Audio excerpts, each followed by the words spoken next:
Hello, everyone. Welcome. This is 24. Nah, I'm just kidding. This is the Cookout channel. We're on the Cookout podcast. But you guys know if Danny let's go, it's not here. I'm usually the second one to do it because one, um, I don't got a wife and kids to get mad at if I'm really loud. I mean, maybe my parents can get really mad, but I lock my door so they won't get in. So I can be really loud and energetic as I introduce what we're going to talk about here today. We got Suddenchill, we got Zetnus, aka Cesar, and Eddie, and we are going to talk about a few things, but not just that. Eddie, you won first place at the San Diego tournament that we went to. It was supposed to be three cases, and ended up being a case and a half because it was only like from the 40 expected, it was 24, 23 people, something like that. They just say 24. That number's nice. And then, yeah, it ended up working out. You two made a top, all the way to top four. And we'll talk about a little bit later my experience, but there was a big reason why I was in that top eight, that was my fault. Um, but yeah, it was fun. But I wanted to kind of like before welcome everybody. This is how does Danny say it? The cookout This is thingy. the And Lorcana then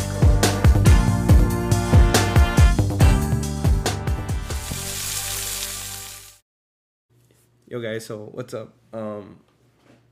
Yeah, so how do you guys want to do this? You guys want to show the TCG list first, or you want to just yeah, hop I into did want the? to definitely go through the journey, take them through the journey of this weekend. So we're gonna take them because we all three it was worked out because all three of us went to Diego. So we're gonna take them with Saturday first. We all were there except Caesar. He showed up to the TCG though, and we played the TCG tournament. So take us on the event and kind of what happened there, Yeah, so for me Caesar. at least, I had a work thing going on Saturday, so I showed up to that right after I knew we were gonna go to San Diego, so I wanted to stop by TCG and say what's up, and I was hoping to like at least get there, and then I didn't know how many people were there, so I was hoping to at least get there, and then hopefully be like X2, and then join and see if I like have any shot of just like going in X2 and then making the top cut. But unfortunately, I didn't. By the time I got there, it was like round four. I did play a little side event, um, which I played green steel because I didn't have my blue red deck already, and apparently I did not have my green steel deck ready either because I was playing round one. Um, I lose the Dyro. Or like best of three. Okay, Dyro, Snake Eyes. I said, oh, that's cool. You go first, buddy. And then he, we played game one. I beat him on the draw. I mean on the play, and then no on the draw. And then he goes. Um, Pretty close game.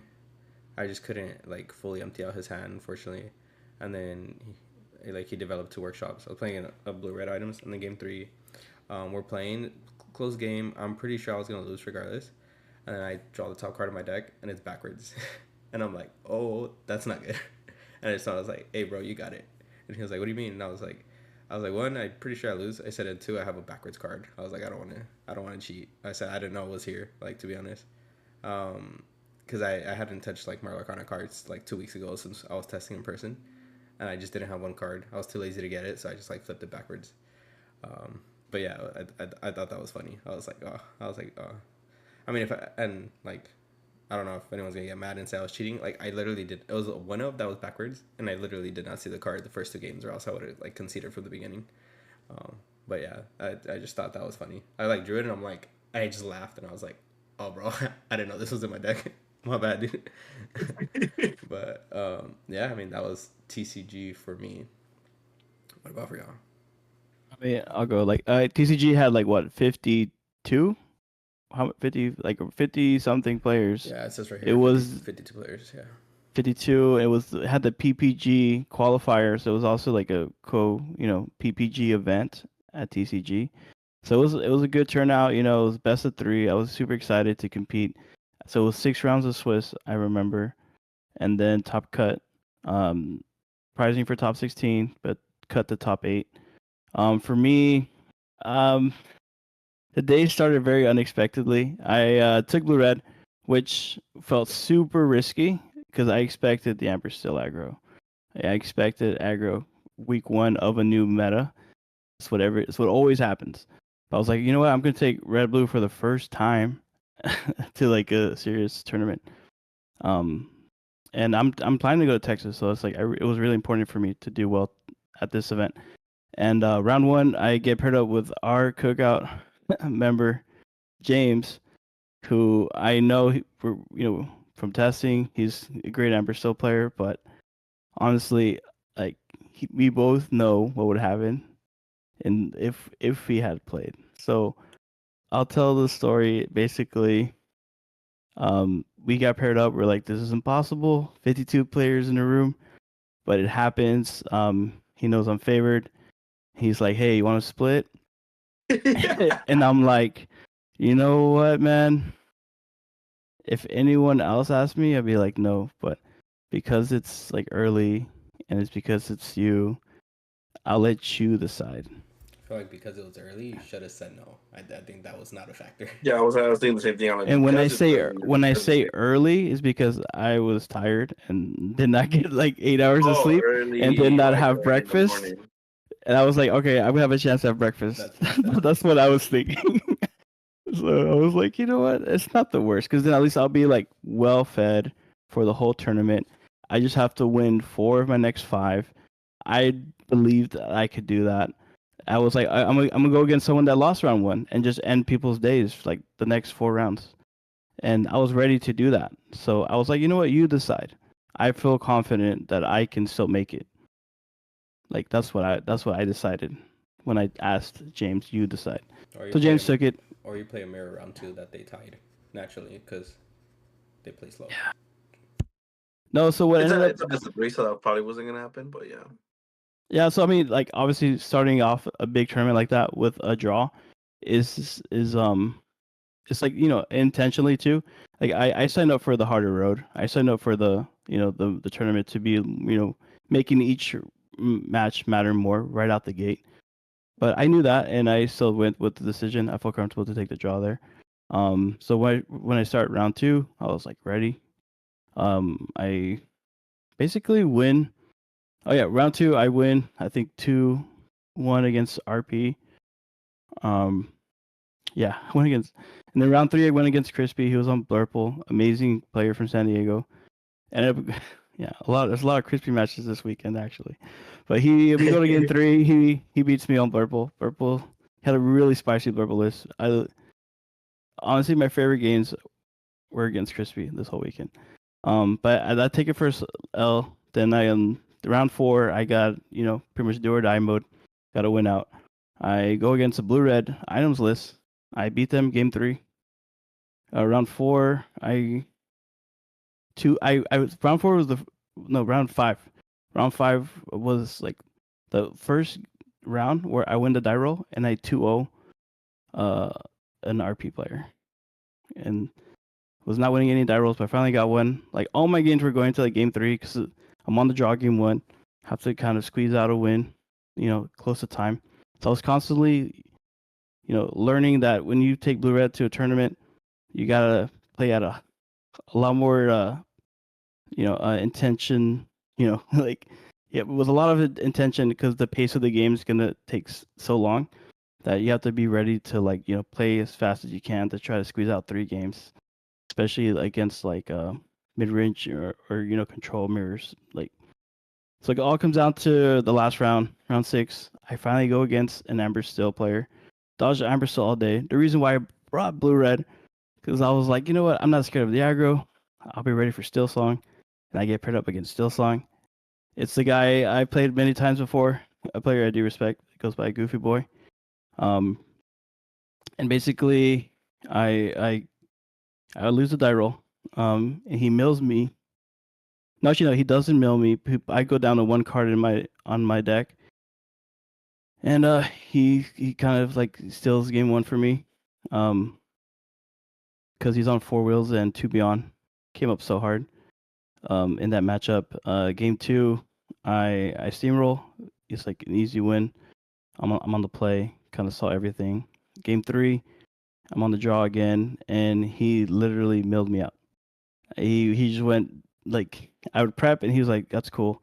Like I'll play Pete Rhino," and then I don't have another prep. So then I can't prep that. So then I set up. He removes it with songs, then goes Naveen Will, and does that like two more times. And then the one that really hurt was when he Naveen willed and then sung Beyond after that. I literally like discarded like maybe half my deck, and I drew like the other half. So it is what it is. He ends up winning the whole tournament. So congrats to him. Honestly, I respect him. Oh, he won. He won first. He took it. He That's took it. awesome. Yeah, it was a great list. I really like his still song list. Honestly, like it felt tough to beat. I understand the possibilities and the ratios have to kind of align perfectly for him to pull off what he pulled off against the blue red. But he did it, and he did it basically twice on the play against me in those crucial moments. But no, nothing but honestly, nothing but respect. Like he pulled it off. I was devastated, but you move on, and honestly, just congrats because he did take it all in the end. I don't know if we're gonna go over the top 8, but I know he went against Donald in the finals. So I wish I saw that match, but that seemed like Great would have been detail player too. He did amazing. he did really well. Top 80, he's really well. I love watching Donald play. Yeah. I love watching all these Enchanted play. Yeah, my experience was interesting. Throughout the week I was testing Blue Steel. It felt decently solid. I go to locals that week, that Thursday.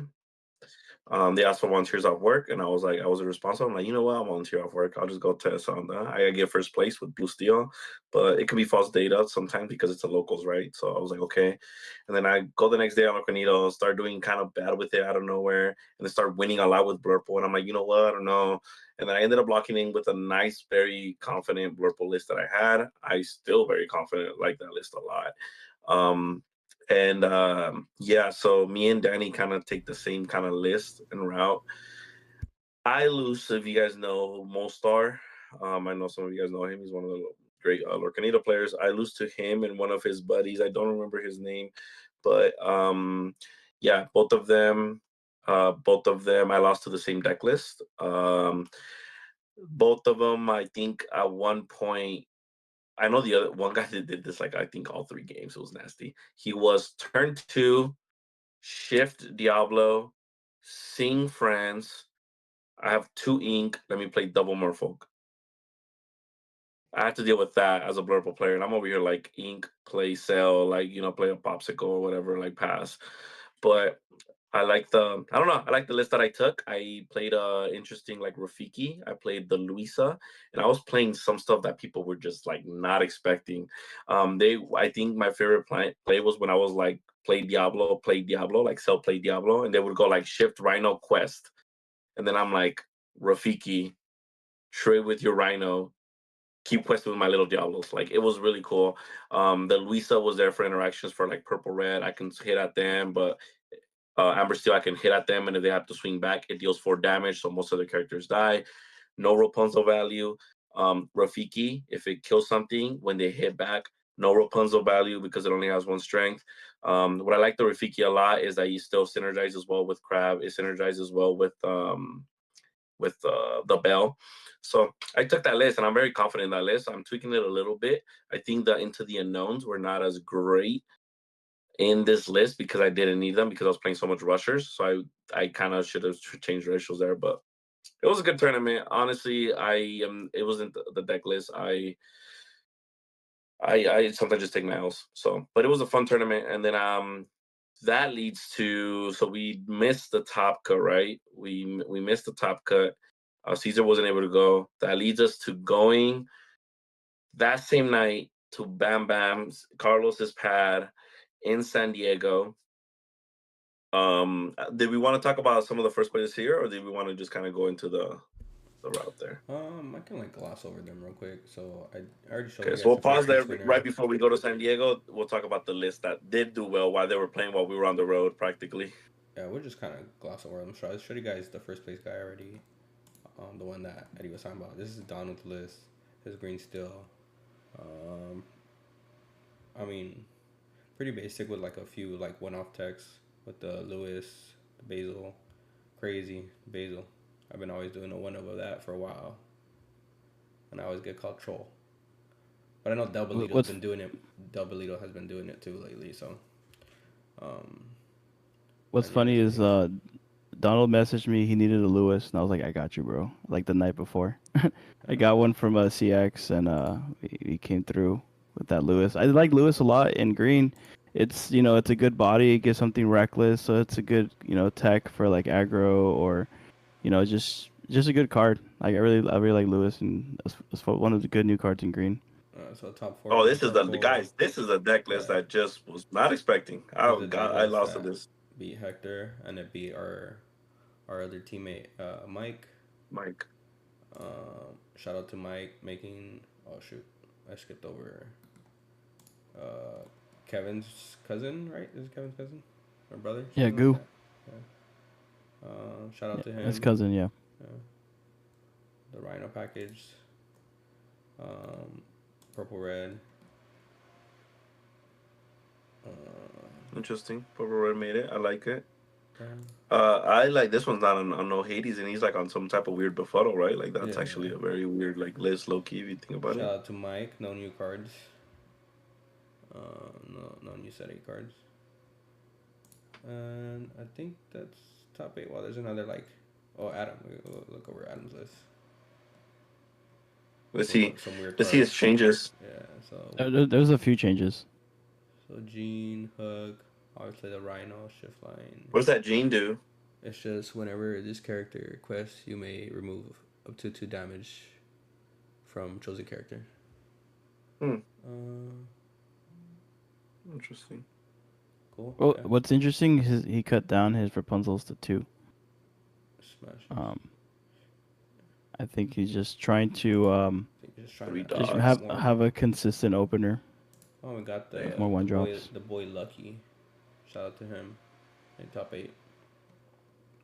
Yeah. He also did well. Look at also a lot of Green purple. Peter Pan. See, I like Yago stuff. You play Peter Pan. Some people play Yago without Peter Pan. I think that's really trolly, but that's just me. Yeah, I'm just not so confident playing I Yago like personally that. think the only deck that can do that is purple Blurple. Like the pan without the Iago. But even then it's like feels a little weird. Just because you could drop it a turn earlier, so like the rush isn't like that necessary, but Yeah. The Yago without the pan, you mean? yeah, my bad. Yeah. And also like that green purple that list that like he brought, that was the one that had like the wrong lever, wrong I or actually like right those lever cards. combo. Yeah. We were I've been a talking big about advocate that. for the pull the lever, wrong lever. Like the wrong lever being able to out like so it made like my blue steel matchup interesting because they will struggle to tinks, right? Now they'd be like wrong lever, put it at the bottom of the deck. That's all they gotta do. For sure. So yeah, that's pretty much all the top 8 lists. That's Crispy's For list. Okay? Oh, no, that's not yeah, Crispy's it's top list. 16. Yeah, that's Crispy's. No. Is Yeah, it? it is. Yeah, it Yeah, is. it is. I remember it. I remember it. He's So on that 4 Monstro. It's crazy. It's that's so good. about all the top 8 lists for the TCG tournament. Thank you guys for coming out to that tournament.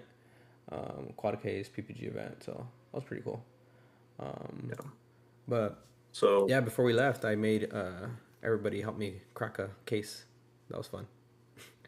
So we're like cracking through that case, rushing. we were rushing on the road. We were on the road, right? Which leads us to we were on the road. We were all starving. We were all hungry. I was like, Eddie was like about to crash out because he was bummed out that he didn't make top 8, right? He was bummed out, and then we were just talking about how it was a mistake that he took the ID with James early round 1, and I was telling him like, look, if it's like me and Mike, me and Cesar, if we're teammates, and even if whether who feels favored or who doesn't feel favored, like we play it. Like it's just too early to be doing that.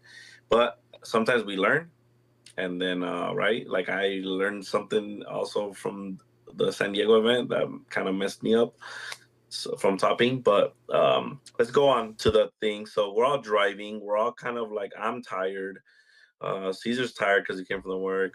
Eddie is tired, hungry, mad, upset. He's a lot of things.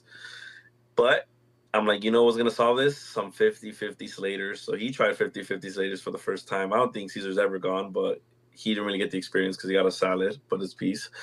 And then that was delicious. That was good. By the way, guys, 50-50 Slaters, the I got only that good one milkshake left. experience. That show's good. Yeah, it was pretty good. 50 later, that's good. It's like literally in San Diego because I've gone to all of them around, like even all the one all the way to like by the beach in like Santa Monica or whatever. And it's so every time I try to go, like there's 3 spots in San Diego I go. One of them is 50 Slaters because it's really good out there. And then we get there like at 10, 11 to Carlos's pad. And then we get testing and we get building and I'm kind of just tweaking and kind of molding like my blurple list. Caesar is already kind of locking in. He just wants to get some test games in. So does Carlos. Eddie is having the situation. He's having the Eddie ADHD the midlife deck, crisis. building a deck syndrome. He has all these things Eddie always has, which is not being able to lock in on a deck list. So that's when this whole thing starts to form. This whole victory thing starts to form, right? Because there's this questions happening. It's like, should I play this? Should I play that? Eddie sees me build Blurple. You know what? Like, Hector, should I just play Blurple too? I think I have all the cards for it. I'm like, dude, lock in, fix your blue red list. And then he goes and tests with Cesar. I'm like, okay, well, let's see how that goes. And then he's playing RP. I'm like, Eddie, what are you doing? And I'm glad Eddie drew a bunch and the Caesar just beyonded him. I'm like, okay, so go back to over there and build the blue red that you were working on. But yeah, Eddie was kind of like iffy about some stuff. He was decisive about some stuff and he was iffy about some stuff, but he asked us for help. Caesar sent him a list. There's stuff I didn't like about it. There's stuff like Caesar said it was fine. There's stuff that Eddie agreed with me with, and then we were just 3 minds going right a flow and kind of trying to put this together. And I told them, credit to Quran. I tested with Quran. I'm like, Lilo is insane. I like Quran's list. I think, Eddie, you should play a list with the 4 Lilos. Eddie also likes Lilo and loves Lilo, so he wasn't really hesitant about that. He's like, you know what, you're right. And we're not going to get into the whole 4B preps and not B preps. That's Caesar's never been an advocate for it, which is peace. But we get to molding from Caesar's list, from me saying Lilo's broken, we have to do that, to Eddie kind of locking in the final decisions. But take us through that process there. I know, Eddie, you had the 3 Sisu and 3 Lilos for a moment there, and you were able to fit the Sisu shift package and the Lilo, which could have been a mistake. But take us through that. Yeah. So the reason why I chose blue red this weekend was because I felt I had the answer to Giga Aggro with the 3-drop Sisu, which is the Empowered Warrior, the one that has 4 willpower, it's inkable, and its strength matches their hand size. So I would consistently have this great plan against hyper aggro. They go Daisy, Piglet, Lady, big bodyguard, with 0-5. I'm like, that's cool because on turn 4 I'm board wiping you, because on turn 2 I'm ramping, and on turn 3 I have Cell 3-drop Sisu. So I sell 3-drop Sisu on turn 3, and then turn 4 I'm at 5 ink, go to 6, shift, big Sisu, board wipe. That shuts down aggro. So I felt so comfortable with that package because that's what I did all day, where I lost my win in basically at TCG. I felt super good about it. Problem is I did not go against Giga Aggro once. So I was like, you know what? I really wanted to make Lilo work with this Giga Aggro answer. In the end, I was like, I'm trying to fit too much. This is not going to work. I really have to commit. So and what made me commit too was the fact that I had 1 Lilo, Carlos had a 2nd Lilo, Cesar had a 3rd Lilo, and then literally that morning, Sunday morning, he's like, "Hey Eddie, I don't even know if I want to tell you this, but I have a 4th Lilo." You just found out of nowhere. I don't even know where that 4th Lilo came from. I was sorting my cards. No, what's funny? He didn't even tell you. I told you because Cesar actually told me. So this was funny because Cesar was like, "Hey, I do have a 4th Lilo." And then we did this as a troll because I like to instigate and I just think it's funny when you can't make up your mind. And I'm like, and Caesar's like, don't even tell him that I have the 4th Lilo because he's going to literally start on the table, start crashing out and start figuring out a way to build his whole deck again. And I was like, you know what? He probably will. That's funny. I want to tell him. and that's fair that you say that because I remember clearly at 4 a.m. Sunday, we're up late. I'm like, the last thing I tell you guys, hey guys, just if I don't wake up, just leave without me. I'm just gonna go check out San Diego. Like 4 a.m. literally, yeah. I was ready to just be like, okay, I'm not even doing this tomorrow because it's 4 a.m.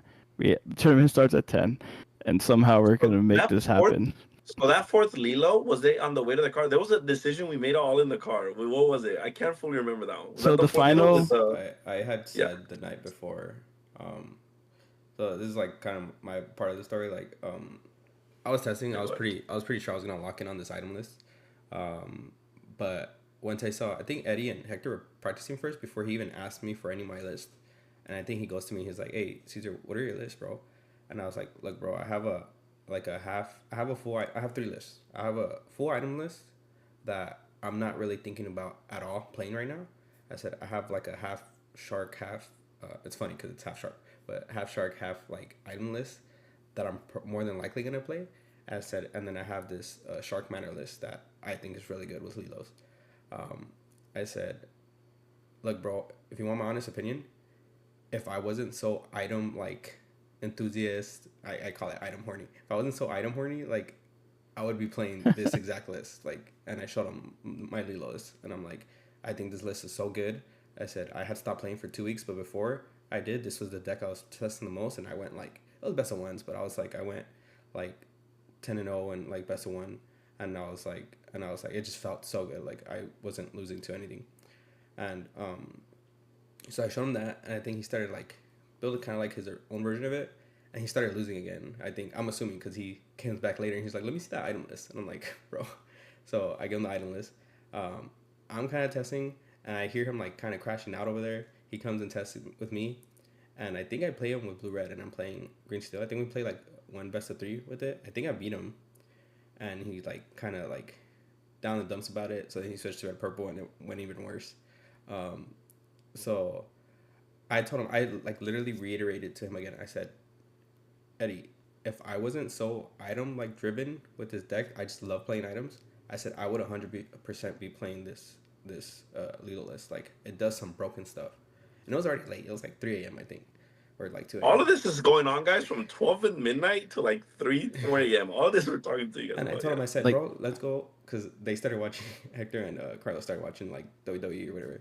And I told him, I said, Eddie, you want to test, bro? I said, let's go play. I said, you play Hector's purple or my green steel. I didn't want him to play the mirror. I was like, and I'll play your list. He's like, okay. So I looked through his list. I mean, pretty like generic with the Lilos. And I'm like, all right, cool. So I started playing, and I think we played like four or five games probably. And I think he did beat me one with um with purple, but I think I missed like turn two ramp or something, and I still almost beat him or something like that. And I'm like, I do like this crazy play, and I did it like twice, like with Lilo, and I'm like, bro, this is where I see the power of Lilo. Like, not necessarily cheating her out early, but just doing some nasty like turn three combos with Tala, or turn four combos like just restanding and then like singing how far I'll go twice and stuff like that. It's like I told him, I said it's just so broken. Like you get so much value off of it. I said, and if you're going against aggro, you do that, sing how far go or swing twice with.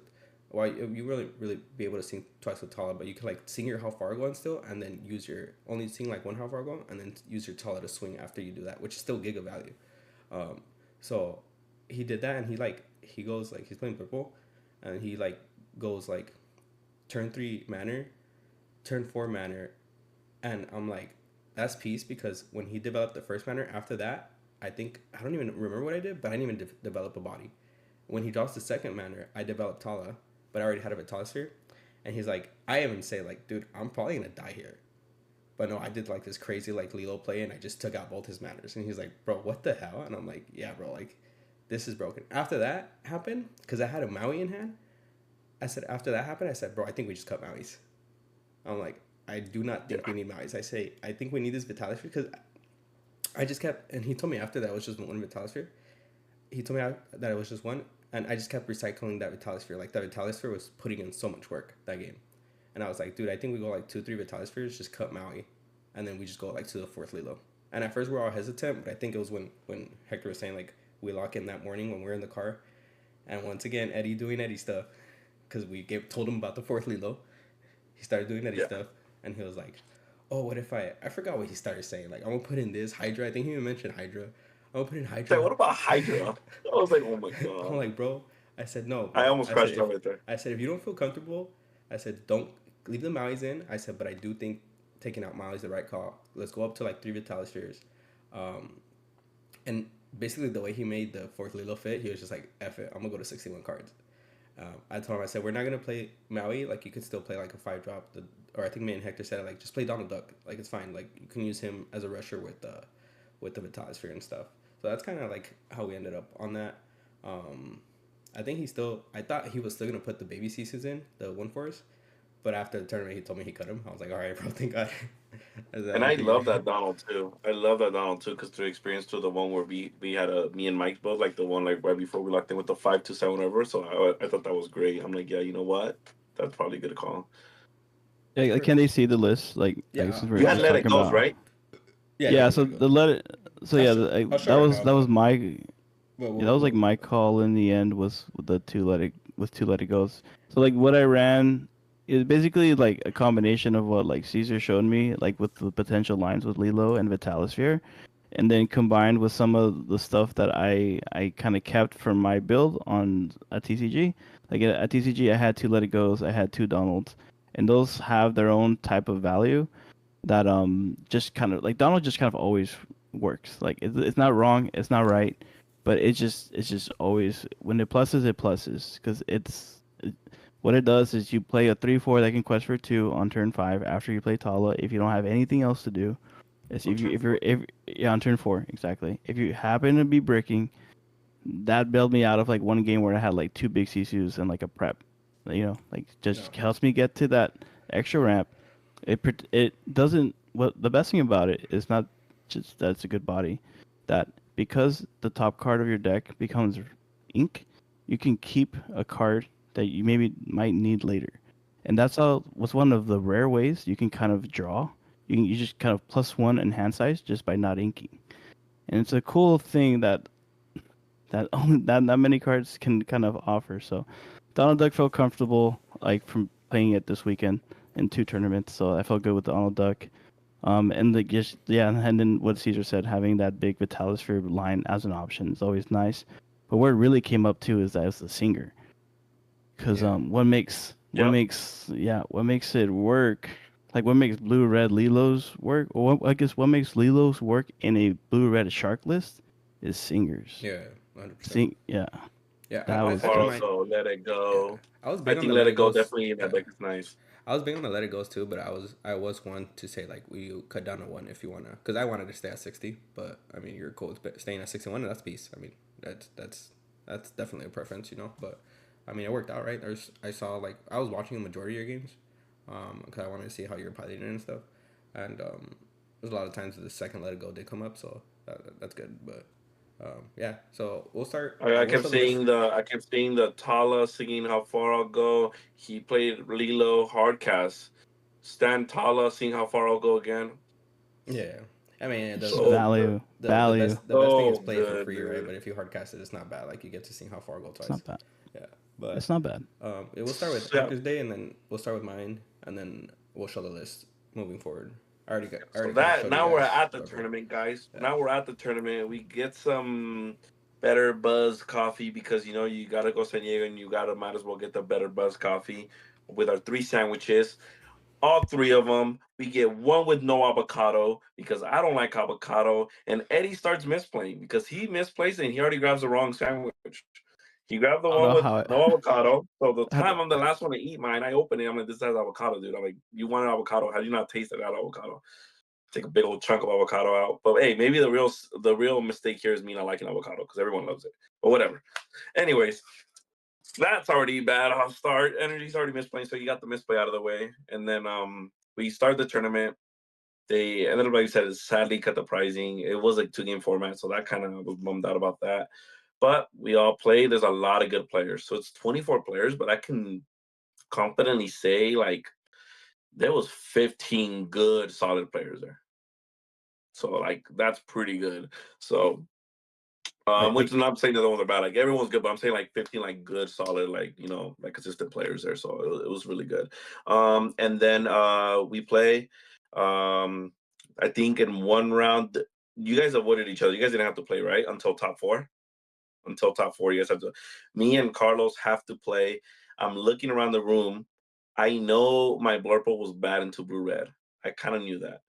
I was kind of saying otherwise because I couldn't let red players know that, but I knew it was bad, and I was like, I played Carlos. He's like, "Well, are we splitting right here?" I'm like, "We have to tool the next one then," and I might face Cesar, or I might face Eddie, or I might face a purple red player. I can probably 2-0 you, and I know naturally I can probably get a split from you. So I'll play. And he's like, all right. And so then we ended up splitting, which is kind of annoying because that was my chance to 2-0 there. And then I end up going again. I did, by the way, face off a blue steel player that went from like Coxford double Alice jumped to 20. I couldn't do nothing about it. That's how I split that one. So it was just a bunch of splits. And in my head, I'm like, if I go to game 3, I win. If I go to game 3, I win. But it's a 2-game format. It's okay. Shoulda, woulda, coulda. Like, I can complain about that all I want. We go to the last round. This is when I hate the 2-game because there's more politicking than a game 3. And I like talking about this because I hate being like, oh, we should talk about. Everyone knows what happens. Everyone knows how the politicking starts. Like at this point, there's no secret about like Phil knows, everyone, every judge, every no Ravensburger knows, like everyone knows. So everyone starts doing the politicking game. I make the mistake of thinking because everyone has to play for the 2-0s, some people are gonna get 2-0'd. If I take the split with him, we get in because we don't need everyone to go for the 2-0s. We only need like you only need a certain people. We don't have to go for the 2-0. So we take the split. And then I make the mistake of thinking that Cesar 2-0'd his opponent. Cause yeah, it's just I make that mistake. I know Crispy beats Carlos. They're sitting next to us. I'm like, okay, we're good. We can take the split. We take the split, and we end up in 9th and 10th. So it felt really sickening, and I'm just like, oh my gosh, dude, it sucks so bad because it feels like you just wasted your whole day. It's like at least you go or I go, right? Like now, it hit me, and then when people be like, "No, I just like to play the game how it is, and we get the split, we get the split." Like, no, no, like this made me realize, like, no, one of us has to get in, and like it sucked. And he's actually, I think he's watched some of our videos. So if you're watching, I believe it's JB, I believe, but. Hey man, I felt so bad for him because he kind of had a feeling like I don't know we should play here, and I was like, no, dude, we're good, don't worry.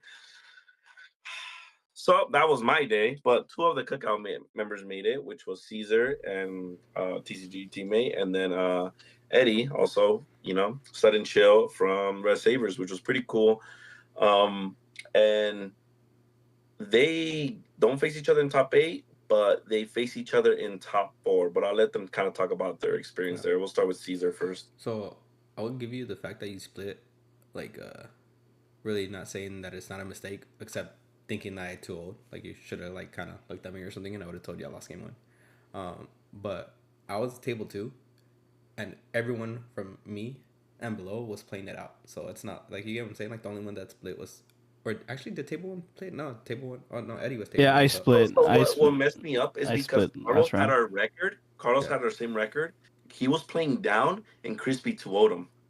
Oh, So I was like, okay, well that goes one out, eliminated. Like we only need somebody else. So I was like, and then like I found like, oh well, Cesar I think got game 1 and he's dominating game 2. Yeah, no. And then Game 1 that's where I was make the terrible. mistake because if he does that, what's funny though, you 2-0, I actually get 9th and he gets 8th and I still vote out. So I should just play. I should just done what everyone was doing, the 2-0. Yeah. All right. So for me, like I said, I was pretty set on this island list or this like half. I would call it. I at the time I called it cheesy shark, and I'll explain why. But let me bring up the list. Da, da, da, da, da.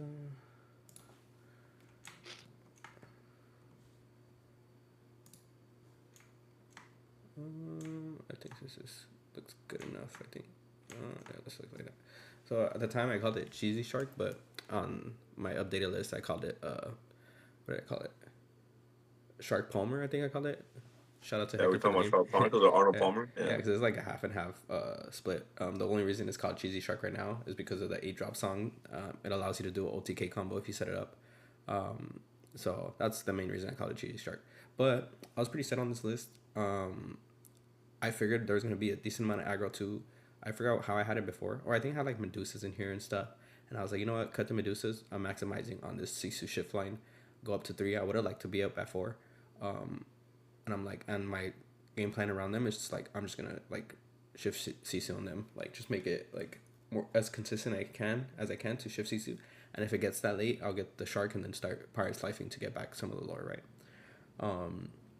So I sit down, game one, and I see a piglet turn one. I'm like, oh, great. This is gonna be Amber Steel aggro. The lady was super nice. I beat her. I could tell she was probably kind of frustrated to like lose 2-0 game one. So I gave her my promos, and I gave her like a few of like my cards from the packs that she needed. Yeah, it just always feels bad, like knowing that I'm like a try hard, and then sometimes you face like someone that might not be as try hard. So it just kind of feels bad sometimes. So I just try to make her day a little bit better. Then round two, I sit down again, and they go Daisy, and they ink something, and I'm like, oh great, another Amber Steel aggro. That's cool. So I managed to squeak out a 202. Same thing. I think like there's a play where he goes like Daisy. I think he went like Daisy, and the next turn he went like probably like Daisy. No, I think he went like a 2-drop, and then turn 3 I'm pretty sure he goes like 2-drop 1-drop, and the 1-drop was Rhino. So then turn 4 he shifts Rhino, and I'm sure he felt giga bad because I went like turn 1 I don't remember what I did, probably like Vitalisphere. Turn 2 I go Coil. Turn 3 I play Baby Sisu on the like a Daisy. Turn 4 I go Sail, double ink, reduces shifted Rhino, and kill his Rhino. And then now I have 2 Baby Sisus. I'm like, all right, even if you have a song, you're gonna get Sisu shifted next turn regardless. So you're just like giga dead, and that's exactly what happened. So I told that. I'm like, all right, cool. I already know when I'm playing or like round 3 because we're the only 2 undefeated, and it's another Amber Steel aggro. I'm like, great. So I sit down. I'm like, I'll at least split. Worst case scenario, I'll split. Best case scenario, I 2-0 him again. But this man opens triple Daisy on me, and I'm like, all right. Even after that, I almost won, but I think he also saw 2 Vinnies, and that just sealed the deal. Like he went Vinny, and then he like dropped 2 characters, and he was at 18. So I like kill the 2 characters. I think I Pirate's Life, and brings him back down. So I Pirate's Life first. I hardcast it. I forgot how I did it, but basically I had to Pirate's Life first because if I killed those 2 characters, he was gonna win off of Vinny. And then I end up killing those 2 characters. Oh, I think I traded with them. And then next turn he develops another 2 characters. So I'm like, and then when he quested with Daisy, because he still had a Daisy, because he like, oh no, that was the triple Daisy game. So one of the Daisies from the beginning of the game were still alive. When he quests Daisy, he hits a Brawl, and I'm like, oh my god, I needed that Brawl to out his Vinny. And then I already had a Sisu in hand, a Baby Sisu, and I'm like, so he has the Vinny and then 2 characters, and I'm like, all right, I lost. Like, there's nothing I can do because if I kill the 2 units, he gains the 2 lore and wins. If I kill the Vinny, then his two, and then kill something else, he still has a 2 quester. So like, I just lose. So I lost. And then game 2, he goes like Daisy, Piglet, like something crazy, something else, 2-drop, 2-drop, or 2-drop Doc, and then I'm just like, all right, I get 2. Round 4, I face a red blue shark. A shark list. Was it a shark list out now? I don't remember. But I giga misplay, and this is probably where I lost my whole tournament. I giga misplay, totally had the win, just misplay something. Won't even say it really misplay, but it was just like a dumb misplay, and lost me the game. And next game I win, so I split. And then after that, I play against another RB mirror, but this is items. Game 1, like I just had like a super bricky hand. Unfortunate, and then I beat him game 2, right? So we go into top cut. I'm on the draw the whole top cut. I face another like shark mirror, or like a shark, full like shark manner, or no, I don't even think he had manner, but like a shark list, like DKPs kind of. And I had no business winning game 3. So game 1, like it was like a long grinding game, and I won. Game 2, I do nothing for the first 3 turns. I ink pass, ink pass, ink pass. And then I develop wardrobe, and by the time I put down my wardrobe, he has done like 2 popsicles, ramped. I don't think he played Tala. I think he like hardcasted How Far Gone 4, and played a Tomo and played the 2 popsicles again. By the time I played my wardrobe, I'm like, dude, I giga lost. Like I think I lost that game against a red blue in like 3 minutes or 5 minutes. And then game 3, super long grindy. Hector even said like, oh, he looked at me, and like he had like a 10 card hand, and I had 2 card hand, and like nothing really on my board. Like I had no business winning that. I don't think I got lucky. I honestly think like I played the game well, and like I just ended up finding my like I knew I was eventually gonna get it because I play visions and stuff. So I was like, I ended up visioning into a workshop into an item, and I just started getting my resources back, and I kept outing his stuff, and I was like, all right, perfect. So I won that, and then I faced Eddie, and I had just told Eddie at the beginning of the tournament because I felt bad for him because there was a bunch of RBs. I'm like, bro, this is how you beat the mirror. And guess what he did to me? Did exactly how I told him to beat me. He goes like he does the perfect line. I said, no matter what, when you're playing against it, you turn 2 ramp, turn 3 hard cast how far I go, turn 4 shark. It's so hard. Double sharks me, double manners me both games. I did beat him 1 game, and I'm just like, dude, I just giga loss. So yeah, that was the end of my tournament. We're making jokes. We're like, "Yep, this is why we don't share how we beat how we beat our opponent." Yeah. We're just all trolling. We're like, "Hey, this Eddie, this is how you beat me," because it was like 3 hours ago before he thought he was gonna fit. But even then, right? Like it's just like we're not about to like keep secrets away from each other. We're over there trying to us represent.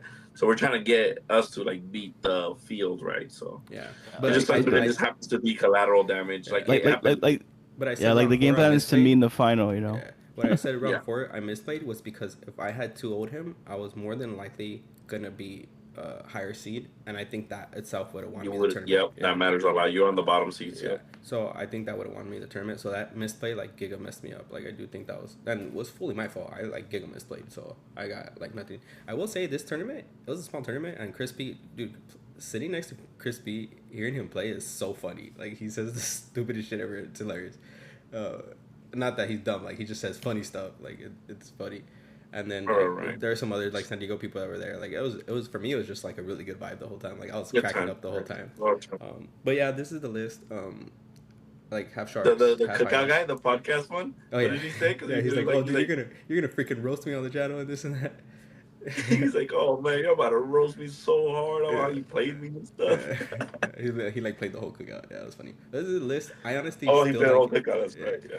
I honestly still like it a lot. Like I removed the cheesy song. I just added like a hideaway because apparently manners are still gonna be in. So, and there's a lot of RB. So I'm like, if there's a lot of RB, I'm gonna need a hideaway again. But I really like this list. Like I said, I'm very item. I'm very like item advocate, and I just think that you can't go full items. Like I think shark is still pretty strong. So, but cool. Yeah, I was lucky. I'm glad I didn't make it in the top cut because I feel like all you guys were red blue. That was like it was 4 red blues, and I didn't build my deck for red blue at all. The top 8 was funny. So the top 8, the top 8 was funny. The 2 red blues facing each other, the 2 red blues facing each other, the 2 amber steels facing each other, the 2 red purple guys facing each other. And they were literally like the same. It was mirrors across the board. It was so crazy. Like full on mirrors. It was like amber, except me and Eddie, we played like our opposite. Like I should have played Eddie's opponent, and Eddie should have played my opponent. It would have been, and then we were like literally full on mirrors because like Eddie faced the more item person RB, and then I faced the shark person, like a shark manner person RP. And then the amber steels, they were literally 2 amber steel arrows, and then the RPs were like literally almost card for card, like the same. I mean, maybe like 10 cards off, but like pretty similar builds. Like it was funny. Oh yeah, I went against that amber steel player. That made top 8. Who went against the 1 seed? I think he was the 8th seed. Yeah. And I think he had more songs than I think what the first place version had. I think the first place version had like the Giga Aggro package. But yeah, tell us about your experience, Eddie. Not so much play by play the way Cesar did it, because then now we're gonna be here forever. Yeah, I'll speed it up. I mean, basically, so here's the list, what I took. You know, the final list.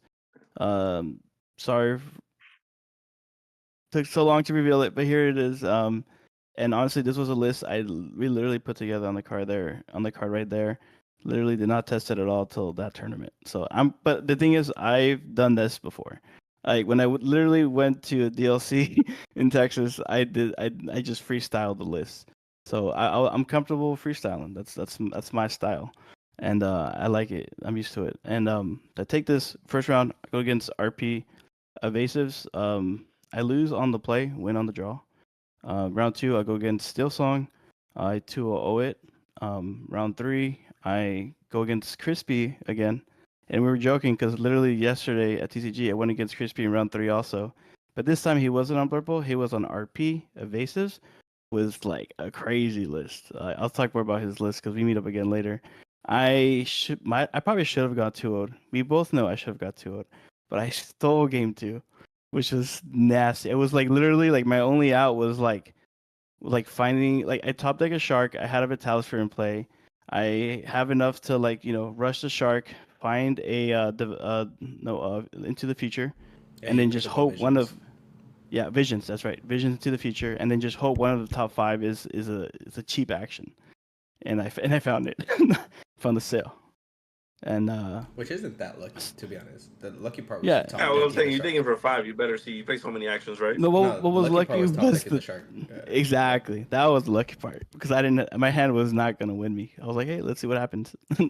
I think it was just like a popsicle that drew me into the shark, and then the shark play manifested itself. But round 4, I go against RP again, and after playing Crispy, I was like, okay, I 2-0 this RP player. Like, and then I lock in, and then apparently I'm on table 1 going into the 5th round. I didn't do the math. I'm just like, hey guys, what do I do here? Do the math. And I was like, you know what? I'm just gonna ID. I'm too tired for this. 4 hours of sleep, no food, piloting freestyle. I took the ID, and then I did the math. I was like, yeah, I'll select him no matter what. But what's crazy is when you ID even at the top table, you don't expect to stay at the top. I was like, okay, I'll probably be like maybe 4th or 5th, maybe 6th. We see how it plays out. I end up finishing 2nd with an ID, and I was like, that is so lucky. I know the math, and I know how lucky that is. So that's maybe happened to me like once before, where I ID in the top table and I still stay on top. Like it's we go to a lot of tournaments that usually doesn't happen, but I'll take it. It helped me a lot. I really did. Like whenever I win, it's usually because I have the play on in top cut. So against top cut, I go against RB items, and I remember his name was Sexy Beast. He was a really good player. I mean, I could tell he had like Enchanted Tamatoas, and like items list. He was on some spicy Shenzu sword plays with the wardrobe, double tapping the wardrobe. He was digging. Um, but like game 1 on the play, I just kind of did the game plan. Shark, manner, deal with it. He couldn't deal with it. On the draw, game 2 was was um was just me baiting him and then punishing him with prep. Punishing him with prep. The man literally drew his whole deck. He was down to 1 card in hand, 1 card in deck, and it's rough. I feel bad, but I took the win. Did And I he, feel I feel. I mean, I respect. You make top good cut. It's a player? tough He's field. Good player. I think he was just kind of unfortunate. He got kind of unlucky maybe with some of the decisions he made, or with some of the cards he had in his hand. I don't know, but I will I say, went because 2-0. I played against him too, like, Mm-hmm. he had, like, no really any finisher. Like, he was playing, like, more items, but he wasn't playing item finishers, which was weird. Like, he was still kind of depending on Shark for his finisher.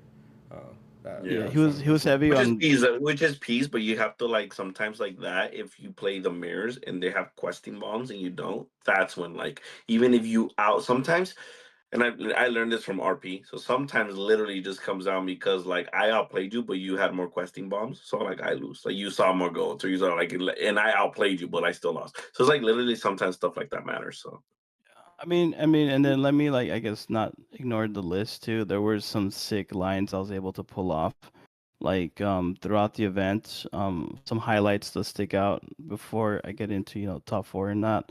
There was like a play where they have like a location. I have just like a Donald Duck.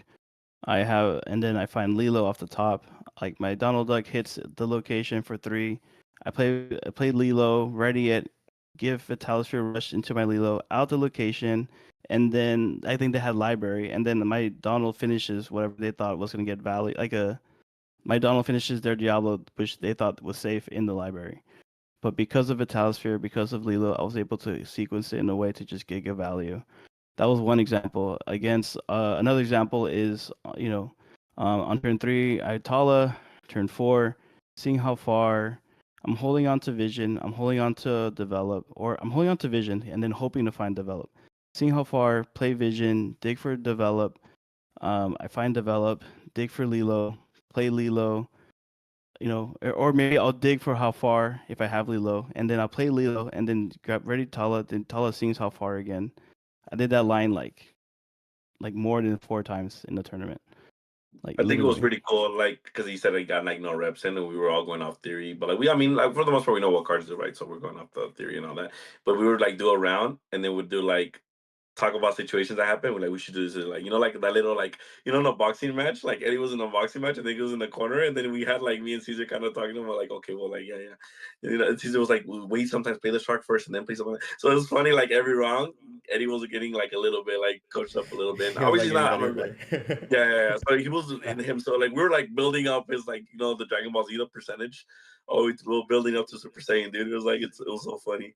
I think it all started from me with stealing that game 2 against Crispy, and then I was like, okay, like this deck might be crazy, like not just real, but like crazy, because I'm able to like do lines and dig for outs that I probably didn't have as an option before. And so Before you jump now, into that one, what's crazy is how we say with like lists. It's like people be like, "Is the exact same list?" Like said, I had 2 of these. Is the exact same list? Like no, people don't realize like numbers and like little things like this matter. Like the 2 Donalds, I didn't is the same list, but I didn't play Donalds. That mattered hugely. I have the same list, but I don't play 3 here. I only play 2. That matters hugely. Like it's little stuff like that. And I say because I would have probably been the guy that just plays the 2 here and done 60. But you were talking about how that 30 came up so many times. So it's like little stuff like that that matters. Like every little ratio from 3 to 2. When people be like, well, which is why sometimes I disagree with everything in the list looking so clean at L4. Yes, it looks pretty, but there's some stuff that's okay to put at 3 or at 2 to fit in 2 of some other stuff. Like the little stuff like that, like all matters. But yeah, go on, Eddie, on your top cut. I mean, yeah. So top 4, I get paired up unfortunately with Caesar here, and we're like, man, we're hoping to meet in the final, but we're gonna play it out. I'm on the play. And I mean, we literally did not test the matchup at all. At least this list for list. And I saw his. I was like jokingly like, oh yeah, what was your list again? Like, are you on preps? How many preps are you on? I'm like, all right, he's on none. Like, so I kind of I wasn't 100% sure if he had no preps, but I know how he feels about preps, because I love preps. He doesn't. That's probably a big difference in our philosophies. But I hard punished him for not having preps. I was like, I'm just gonna go wide and just Dude, on like top. I wish I could play red blue players and not know and know if they're on preps or not, and then in knowing that they're not on preps. Oh my I gosh, my still whole think the play. prep would not have saved me there. Like, even if I prepped your board, I was gonna die by the manners. I had no way to out double manner. Like, Yeah, in the end, I didn't really like win by going wide. I won just by kind of playing, what the correct I think it matters lines, more the like correct me and maybe developments. like me and Carlos is right. Like our type of decks, like we played Caesar, and we know he's not on B preps. That changes. yeah, Like for us, for you guys, Yeah. Maris is kind of like it's usually Well, 1-for-1 trades anyway, some yeah, right? cause, Stuff something like that. cause you yeah. okay. So double shark, a prep will matter there. But if you single shark me, and then don't play like a manner, like I'm fine letting that shark get like 2 or 3 lore for 3 turns while I set up my coils, while I set up my draw, and then after that, if you're not like at 10 lore, every shark you put down are just gonna get outed. But the fact game 1 you double sharked me and then you dropped a single manner, like those sharks you played like actions, it's no longer one action gives me 1 lore. No, it's one action gives me 2 lore, and those double shark. So the prep right there, I would say that was a situation where prep would have like done me good. Um, but the game 3, it wasn't the double shark. It was the double manner. 'Cause prep wouldn't have saved me there either. Like I Like was I game was one getting was cooked. insane. Like I drew like the most broken like opener against you. We were both. I think we were both surprised on how fast I won that one, because I literally went like 5 card. I Like wasn't. I ended the I didn't game like say on that. turn 5 I ended the game like on turn 6, I think. I went from like 12 to 20 just by playing a bunch of Yeah. actions with 2 sharks. You know, and that was crazy. But game 2, you're on the play. literally wrecked me because I didn't have. You did. I think you went what you said. You go turn two coil, Yes, and then I what? think you still played shark, a single shark, but you did not follow up with manner. And I was on the play, so you playing the shark on four wasn't as impactful, as on the draw, right? Like you play it after I'm already doing some stuff. Like I think my wardrobe got to go off once before your shark, like your shark even couldn't swing. But yeah, Yeah, I think It I was remember. funny I think because yeah, I was gonna say yeah, I was a turn or two where you went like turn four shark, but then no, you went like turn five shark, I think. But then I went turn five, let it go. yeah, So that bought me like a few extra turns yeah, to kind of restabilize. But um, yeah, in the end, yeah, once you have like two coils down, that's enough for you to start just ball wiping me with Sisu, which is like the game plan. When you're on the play, you can abuse that opener because I'm a turn behind to get the value that I need to kind of just basically outrace you. Because my game plan against you is I know I'm losing the long game, so I have to yeah, play a bit more of like an aggro strategy with the way that deck can kind of be aggro. It's not an aggro deck, but it can be aggro when you start cycling a bunch of actions with sharks in play, right? And then yeah, manners, and then yeah, because you have to. You have to be what the aggro makes player in that version. That's the yeah. only way. I yeah think for sure, like the fact that I was bottom seed is what lost me that tournament. To be honest, I feel like I easily would have won that tournament if I was top seed. Yeah. And What's no funny is like we were like, I mean, it happened with Eddie when he faced Crispy. I'm not gonna lie, it's like, we're like, dude, it's Crispy RP versus Red Blue. It's, but like, yeah, Eddie probably I lost. was I was not And favored. then when he got that split, we're like, that's peace. My And own then teammates it didn't was favor me. Caesar on the item version versus the Red Blue, the Eddie's list, and me and Carlos were like, yeah, Caesar's probably about to cook him pretty hard right now. And then yeah, and then like Eddie wins because obviously like in the item it's kind of more favored towards, it's a little bit more favored, but like I said, Caesar's also on the draw, so that's things to account for. And then Eddie, like you said, like double shark, that kind of matters, right? Taking one game away from him, it matters because that means you're gonna be on the plate twice at least. yeah, So little stuff matters like yeah. If I that. would have But won I didn't game want one, to it screw probably up. would have turned around. But I lost game one. That's what I was hoping for, to win game one. Um, So let's stay. Okay, so we're here and you beat Caesar, and then I'm like, okay, well, and weirdly enough, I was like, I hope Eddie Crispy loses because then Eddie will go against Amber Steel. But then back in my head, I'm just like, wait, this Amber Steel has been cooking all the red blue players all day. So Crispy ends up winning, and okay, let's paint the picture here. Now it's we got someone from the cookout in, and we're in San Diego with San Diego's Golden Mickey winner, probably one of the best players in San Diego, if not the best one. Here we go. You faced them twice. This is the third time you faced them that literally in that weekend. Take us through what happened. Yeah, man, it's always a treat, honestly, getting to play Crispy. I learned so much just in our two matches in the Swiss. Um, playing against him, and he was definitely the toughest RP player I played all day. So I wasn't surprised to meet him in the final. Round one, I mean, I'm on the play, fortunately, because I think he would finish like as the 3 or 4 seed. And then game one, I got was lucky again. insane. It was it was that was I mean No, you played well, the, but yeah, there's a there's a lot to piece of factor. mind. There's 100%, and that's part of this game, and you Yeah, take it, when it comes, because it happens to you and it happens against you. I've been on both sides many times, and that game basically, like, there was moments in that game where I thought it was unwinnable for me, but then I managed to just kind of stick with my game plan, which is to just constantly be like the aggressor, and then punish him for trying to come back. So I constantly like Eddie, you won manage. game one. yeah, I did. You I know won what's game one. crazy? I think we were watching that, and then I was like, "This is so over." And then I was me, me and Carlos.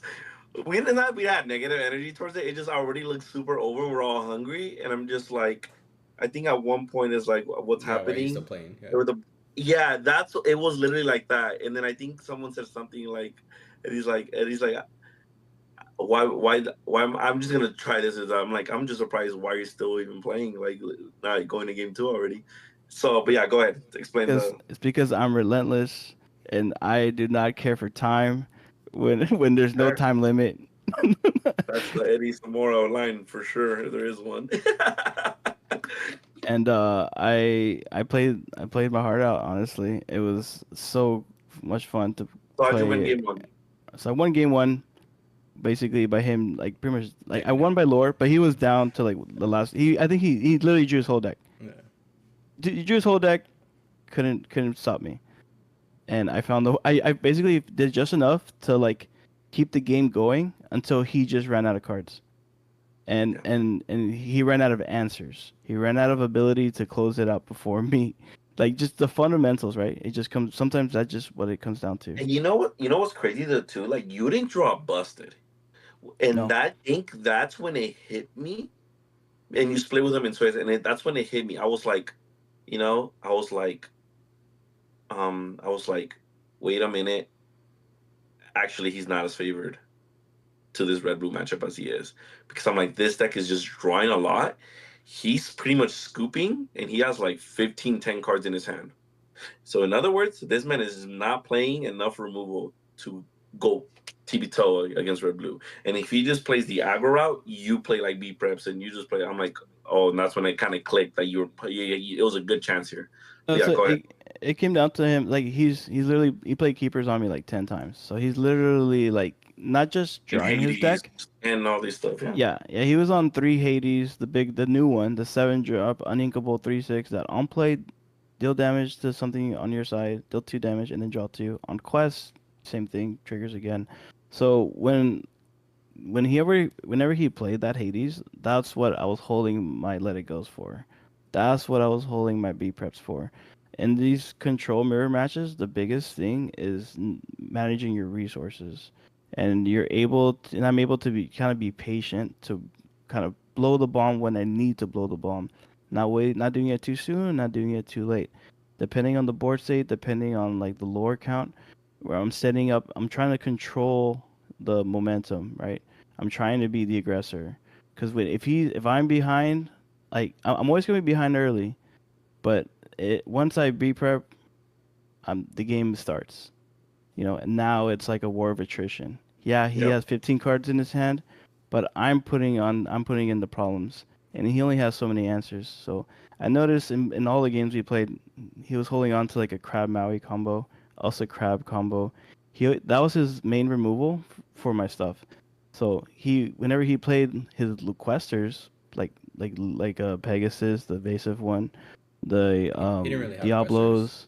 He would just kind of like go Exactly. wide. Yeah, that's what would hurt. That's He's what like hurt him. his only exactly. So yeah, it was in a way it was just like philosophically I kind of figured out my best win condition was to kind of punish his deck design, because my deck design had the ability to kind of read his read it, figure it out, and then dig for and shape my feature.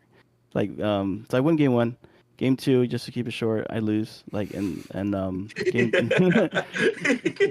like, forget. game two, give it short. I lose that one.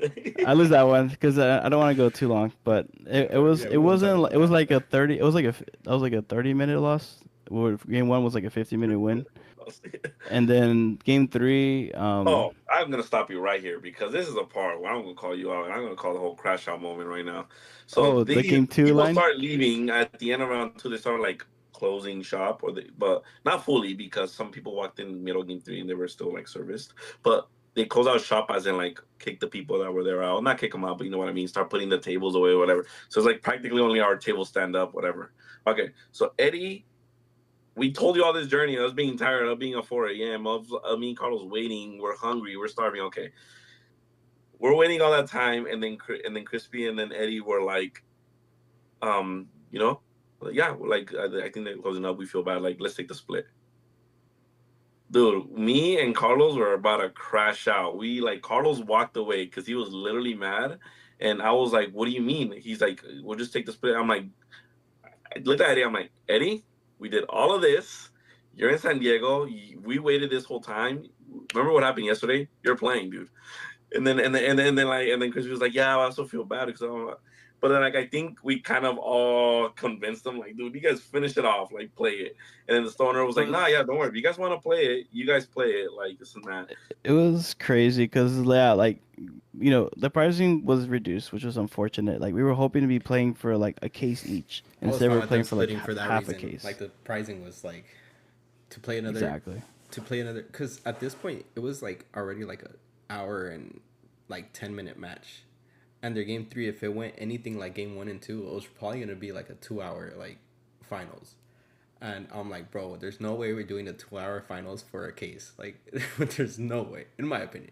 But I mean, it is peace. Like they already spent an hour and 10 minutes. It's probably like they should have just finished it. And I told Eddie, I'm like, yeah, it was a good decision to take the split pricing wise. It was a good decision to take the split 50 minutes ago, an hour ago. That's when you guys take that split.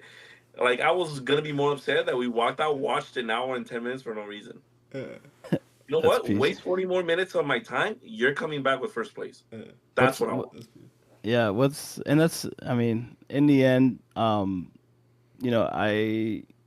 just my gamesmanship really is like I try to show as much respect to the best players, like because I know they're great players and I love playing them. I love those like 2 hour matches. Like I'm weird like that. I know I'm weird like that, but to me it's like it's such a treat because like and just like I'm always like the fanboy. Like I'll drive to like the big tournaments that I don't get a chance to play in, and then I'll just watch the final. Like I'll sit there for 2 hours just to watch the final. I have nothing else better to do than just watch some awesome Lorcana gameplay. And now I'm in this position. I'm in the final. I'm against Crispy. Player I respect. I was like, it's his home. San Diego. We're guests. And I was like, hey, if you want to split, I'll respect it. Because at least the pricing, like Cesar said, it was worth. It wasn't worth it. We were literally paying for 12 packs. Like, Yeah, basically, they were playing for yeah, packs. paying for 12 packs, and then we literally were like, all right, respect. Shook our hand, and then the crowd went insane. They're like, no way, you can't do this to us. But because of the crowd, because of the people, we're like, all right, let's give people what they want. Let's do it. Game three, I'm on the Because play. in my head, you weren't playing for 12 packs. In my head, we're playing for this episode. In my head, we're playing for people asking for your list. In my head, we're playing for you. I went to San Diego. I faced Crispy in the finals, probably the best SD player they got, and I was able to get a victory. See, To I didn't me, see it that way. you could have been playing for the first card off of one pack, and you still play that match. But that's my mentality, which is peace. But yeah, that's why I wanted you to play so bad. I think one of the cool things about this whole like I guess weekend was just sharing it with you guys, right? And kind of seeing your point of views, because you guys are great players, and it felt. I think the biggest thing was I felt like I deserved to be in the same room. I was in this, it was very validating to be in that position, and that was like the biggest thing that I took from it. But game three, after all this, we're here. You kind of just Right? smoked them, yeah. Game three, Yeah, I moving I fast. That was probably the fastest. Game Yeah. three was the only time in the whole day where my hand was like three develops and like three popsicles, Yeah. and that was like the dream opener because that allows me to like do anything I want. Like I Not literally, just that, because that's your hand early. That means what you're drawing mid to late game has to be insane, right? yeah. I mean, and that includes like a 2-drop I ramp, think- right? I Like think- I Right, still right, had yeah. I still had the 2-drop ramp. I think DKP's list, which is basically like this, when you see two pops, it just becomes like a whole different deck. Because every Tamatoa you play is just getting constantly back to two pops. Like if you're playing the Tamatoa and you have one pop, it's just like, it's so different, bro. Like you're still getting value, but when you're getting back to two pops, like it's just so much more broken. Like it's crazy what it does. So like when I saw your hand and I saw the double pop, I'm like, bro, every Tomo is just online now, like fully online. It's broken. Yeah, there's so many games earlier in the day where I just lived off of one pop, and that was peace. That So was enough. crazy, right? Yeah. Yeah, that's what I'm Um, saying. The two pops just make this deck like, if you see the two pops before you play your first Tomo, like it's giga You guys value. want to know how broken that interaction is? I've always questioned in Blurple, why is everyone on 4 crabs? And I'm like, wait a minute. They're not playing one drops. They're like digging for these for the bell turns, which means they're digging for popsicles. which means you always have two in the new purple builds, which means Tamato is always grabbing two back, which is pretty good. Yeah. Also, like you play the bell for free if you have it in your hand as well, right? Like it's not like Blue where you can get, but I'm just saying. Point is, two popsicles with Tamatos is broken. Yeah. Yeah, so like I went like I think I inked play popsicle because I'm still valuing. I'm not inking visions because visions is so good. No, I mean I'm not inking develop because develop is so good in this Lilo list where it's basically like a key combo piece, right? Yeah. The best thing about Lilo is that it pluses the value in develop and visions. Those two cards become so much more valuable in the Lilo list because they're your combo piece. And what's so cool about I think knowing like having that mentality is like on turn one I played popsicle, drew whatever. Turn two played tipo. Turn three I visioned into a sail, play sail, vision and then turn four I think I visioned into a shark into a cell, and then the cell drew me the shark, and I'm like, all right, turn four shark. I didn't need how far I go. I still got to turn four shark in a different Yeah. way, and then I managed to set up I think shark like it's kind of like how I beat RB items, right? It's just that kind of ultra aggressive like start, Yeah, you double that ultra sharked aggressive when he like opener. had to wait 2 turns before he be prepped. Exactly. And what was crazy too, and I was like being super methodic about turning my shark sideways. I would say everyone would just be like, "Oh, he's got like a Pegasus on board," but as soon as he has like a turn two Pegasus, he could turn three crab, and then there my shark goes right. The way I'm gaining value is by not my sharks exerting, but with like my Talas exerting, singing, or my Donald's singing, Oh, right? actions you're Like playing. exactly. So it's like the way I'm winning the board is not necessarily with shark, but it's because of that shark value. I'm like bursting. I'm lore bursting, Not only and that, you're then Yeah. like freezing his board because the whole time you have the sharks out, he's not gonna do anything. Like he's not gonna exert. exactly as soon as I put a shark down turn three, his all his little one drop questers just freeze. Yeah, then Once he's you got like once you get your Lilos and your manager or your Tamato develop some type of lore, turn four. I mean, you started feeling like a purple steel deck or like a red purple deck when you got to that 12 lore. My man was prepping your one drop character like one you had one character on board and he started B prepping you. Yeah. And that's when it hit me like, oh man, like okay, like this is real. Like your deck is gonna like you because you drop a shark with like three actions, whatever. You gain three lore, you play little for free. Like it's like little interactions you have like real quick. You just turn to like you can go bounce in your deck. Yeah. and Real quick. what's really good too is if once I have Vitalisphere on the board, he he almost doesn't want to turn stuff sideways because he Yeah, knows the that's one good. card in my hand is a Maui shark. Because it is. Because the thing with that list too is you have to be super patient with Maui Shark. Because Maui Shark getting you back whatever action you need, that's like that's resource. Which is another That's key piece of lore. for like this list having three Vitalisphere, right? Because there's a lot of times when I face a shark list and they have a Vitalisphere up, it you if you consider yourself a good player, you have to consider well they have a shark in hand. Maybe it's smart for me not to quest here, but then it's like Chris, You Chris, have to right, like quest what do you eventually. do? Chris, Like what you like you just Chris said like you in a wait, you lose, you quest, you lose. I think sometimes the chances you're supposed to quest, and if they have it, they have it. You have to make them have it because if I think that's the way to that's go. what Chris was saying like Because in like, what are round. we waiting for? You're not. He doesn't play discard. He's not gonna wheel you, right? Like, Yeah. like what are we waiting for? At least that's the theory. I may be some wrong about it, but It was like, just a matchup, right? Like we kept saying, it's about the matchup and also the fact that like the Shark version of RP doesn't play for goats, Yeah. and The that would have been a big I difference. mean, yeah, Chris was yeah. saying But round for sure, he three. was always like 3 to 4 low short. Which throughout the game, if he drew his whole deck out, the goats get him eight, Yeah. two, Like 4, 6, 8. Yeah, Chris was saying like in round three, and it sucks like to say it, but it's like he said like the idea of it is so dumb. Like sometimes you have to play like a worst player or quotation. I can't see it. It's cutting me out. Worst player, and not play around the stuff. Like, because he's like, it's so like, I forgot the word is, but like reverse. Like sometimes being the worst player and not playing around the thing benefits you a lot. And he's yep, like, it's so dumb. But as being a good player, you can never tell when doing the dumb play is better. yep. But It yeah, happens But sometimes. in the end, I won, and after he B prepped me, and I had like 2 Tamatoas in hand and a Manor, and my instinct is to play Tamatoa and just start, gaining value. Play Tamatoa. I had 8 ink. Play Tamatoa, play Popsicle, draw 2. But as an RP player, the best thing you can do after Still a B disagree. prep is to play a location. You may disagree, but that's the line that got me the win because after the I board agree wipe, with RP mentality because I've been there before. Like they be prep you. You have a location in your hand, you drop it. I agree with yeah, that. like they pre-prep me, I play like double castle or double manor. Yep.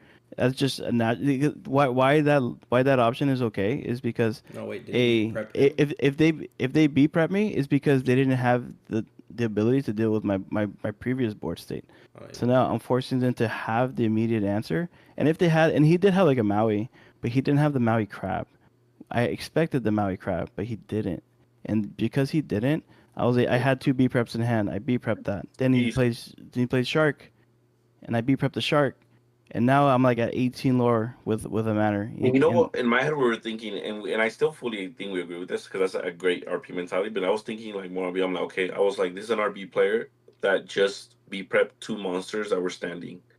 In other words, he cannot outstanding characters right now. Mm-hmm. I'm like, you drop this character first. He can't out it, or he's gonna be prep you again, and then you go for the location when you deal double threat, right? Like now you have a location and a character, go. Because now if he has rushers for the character, he still has to pick and choose. Okay, I will say. But again, if RP mentality, if he B preps you and you have a location, boom, here it is. You better have the answers right now.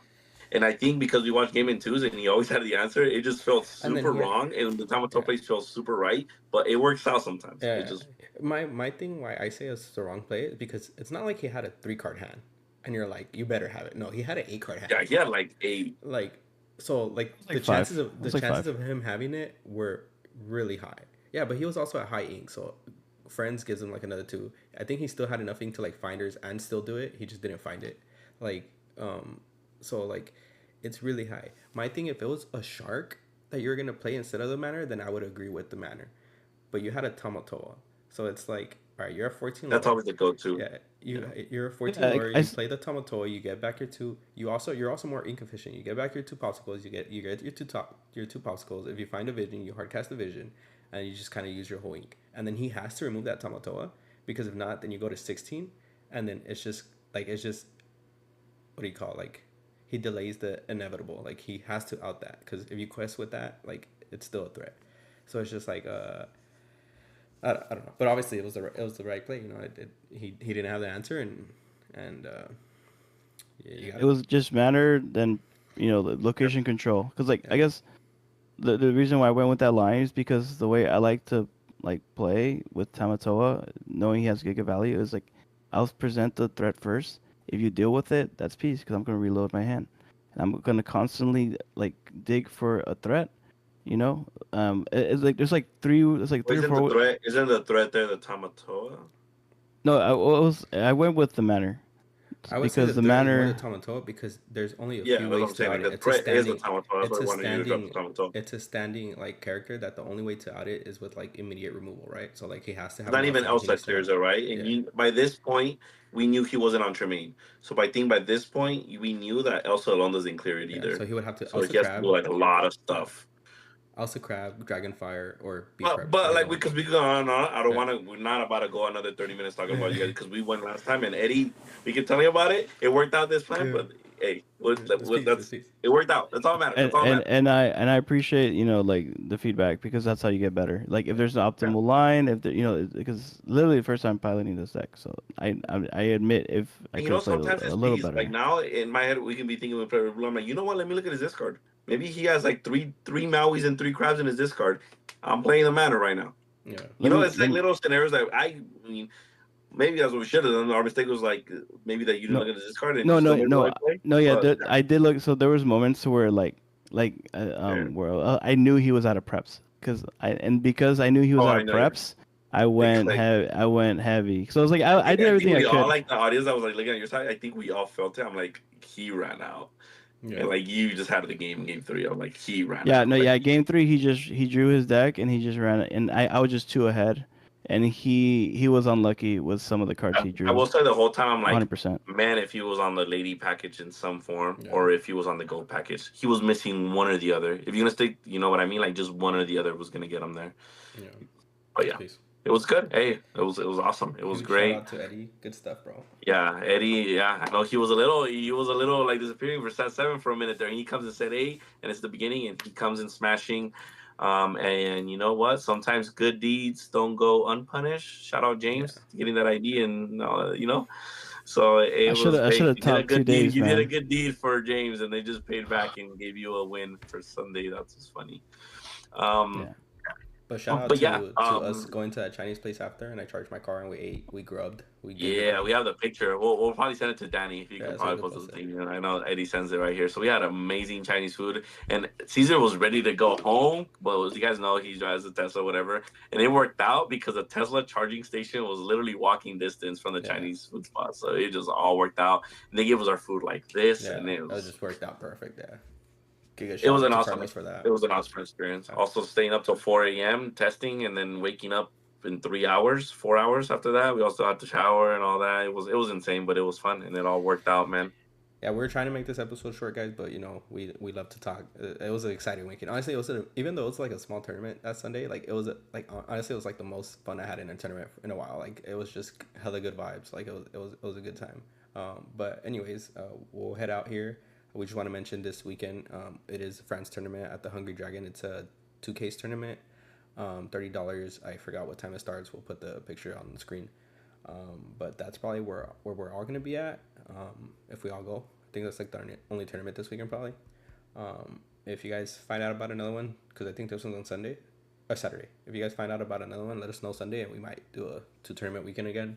Or these guys, I only go to one, but yeah. So that's about it. Yeah.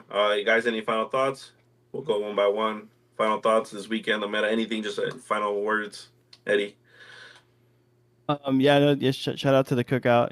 Like it was a great weekend. For I think the cookout. I know we play for our respected teams, but it's cool to see us come together. Just have these like travel moments. Shout out to Carlos for hosting us and competing. Being our SD like host. San Diego is such a fun city to like just hang out, eat good food. Play great games with Lorcana. Shout out to San Diego and all the great players there. And looking forward to this coming week for France events. Just going to keep it going. Get ready for Arizona the next weekend. I think almost all of us from the cookout are going to go to Arizona. Yeah, man. And I guess one more shout out to my sponsor. Don't get to say it often because Red Saber Games and Rob, come out for some good testing. Want to play against some good local players here in Rancho. I usually play there, and then some of my other friends that are good players play there too. So. I will say it is pretty cool to see Red Saber Games and TCG little by little. We're like all like one big testing group. Just cool, I took a photo when I played Cesar of like both our playmats because his said TCG, mine said Red Saber. I was Mine like, did not say TCG. Mine was also Red Saber. Oh, was it? Oh, okay. That's crazy. It looked cool in the photo though. It looked cool in the photo. They have the jersey. It was a top 8 mat. Yeah, it was a top 8 mat for Red Saber. Yeah. Nice. Yeah. But yeah. Well, any final words, Cesar? For me, I mean, if we're talking about the meta, honestly, didn't really see it in TCG tournament, but I saw it Sunday. There was a lot of red blue, and I've just been surprised that red blue has been out of the meta so much. I still think it's super viable. I still think the still decks are strong, but and we saw it, right? It was a breakout weekend. If you guys look at any tournament results from this weekend, bunch of red blue. So the deck is not dead. It's still there. Item versions and shark versions are emerging. I think this weekend had more item versions. So, it's peace. But other than that, red blue's still good. Green still good. Amber still aggro's busted. And then Amber still songs is still good too. So, I mean, yeah. Yeah, Blurple at top 2, right? Blurple. Yeah, that's what I was gonna say. Like right now, guys, it's like not even like right now what we're going with. Like it's so much wide variety that don't let people like don't this color combination is not it, this color combination is not it. I think you just have to be really clean play and build a really good list for the color that you are playing. So I think that's what it comes down to, because I know I was kind of locking on Blue Steel, and then my teammates were all bummed out that I was ended up with Blurple. Blurple ended up getting first place in his 94 player tournament. So I just got to figure out how do I fix it to where I'm that first person. But it wasn't the deck color combination, obviously. But also, as we know, variants happen. There's so many decks, right? So sometimes you just got to have that road where it's your day, right? Yeah. So no matter how sometimes good of a player you are. I remember these TCG tournaments, sometimes by X3, great players like Shane, I don't mean to call you out, like great player. They're over here having lunch by like round 3, or they're already like just chilling and ready to go home like that. There's many good players. Rob, great gamer. It's sometimes you have to, like, it's a Lorcana. It's very generous as well. You just have to have that path, but you gotta capitalize. The path where you take it could only take you so far. If you're over here misplaying all day, you still will not top. Yeah. So yes, you still have to be a good player to win, but if it's a bunch of good players, what it comes down to sometimes, who got the path, right? So with that being said, guys, I want you guys to be comfortable on your list and what you play and lock in. Very wide things you guys can do. We're going to see you guys hopefully at France tournament, if not in Arizona, if not in Texas, if not other Red Saver or TCG event. But this has been, I'm trying to think if I'm missing anything. Oh, yeah, guys, Blurple. Play the 4-drop Rafiki. It kills Rhino. Ruins their day. Anyways, make sure you guys like, subscribe, and all that good stuff. Check out my other channel, because I get to say this in the outro because Danny's not here to stop me. Go check that out. And you guys keep on questing and keep on cooking. Later, guys. But that's peace. Peace. Get him.